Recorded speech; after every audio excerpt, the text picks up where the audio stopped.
আমাকে ইউটিউবে দেখার দরকার নাই। বেসিক্যালি ডাটা আমাদের হচ্ছে পিআইডি হচ্ছে একটা কমপ্লেক্স অটোমেটিক সিস্টেম, মানে ইনভার্টার লজিকের মতো কাজ করে এটা, ঠিক আছে? ইনভার্টার লজিকগুলো আপনার হচ্ছে বেসিক্যালি আমাদের পিআইডি সিস্টেমটা যে কোনো ধরনের ইন্ডাস্ট্রিয়াল অটোমেশনের সবচেয়ে বেশি ইউজ হয়।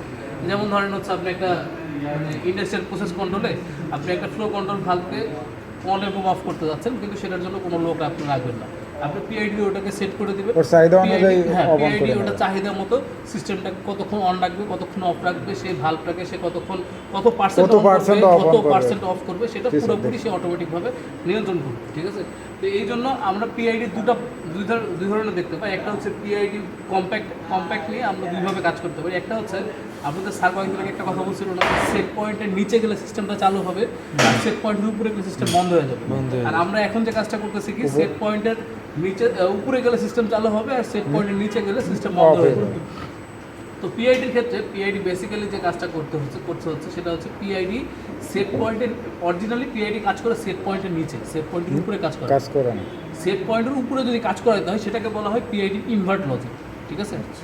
তো আমরা শুরু থেকে একটু যাই তাহলে পিআইডি দিয়ে। জাস্ট 2 লাইনের প্রোগ্রাম, এটা আহামরি কঠিন কিছু না।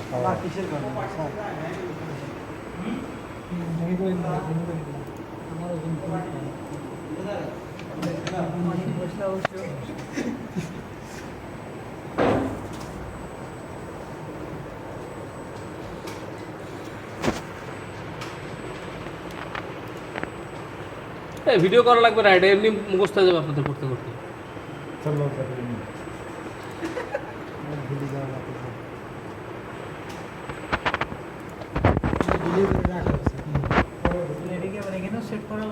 দুদিন পরে যাই বলি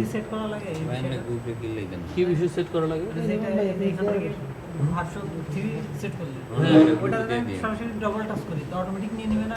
ভার্সন 4.4 নিয়ে সবগুলোই করা লাগে না তো, 4.2 করে দেবেন সবগুলোই। 4.2 ছাড়া কোনো প্রোগ্রাম করবেন না। আর রিলে টাইপে বসলে অবশ্যই 3 নিয়ে কাজ করবেন। অবশ্যই রিলে টাইপে নিলে বাই ডিফল্ট 3 নেবে, ওর বেশি নেবে না। এই যে টিআই পোর্টাল ঝামেলা শুরু হয়ে গেছে, এলপিসি রিস্টার্ট মারতে হবে। স্যার ওটাতে সেট করা আছে, ওটাতে দেখেন কোনটা?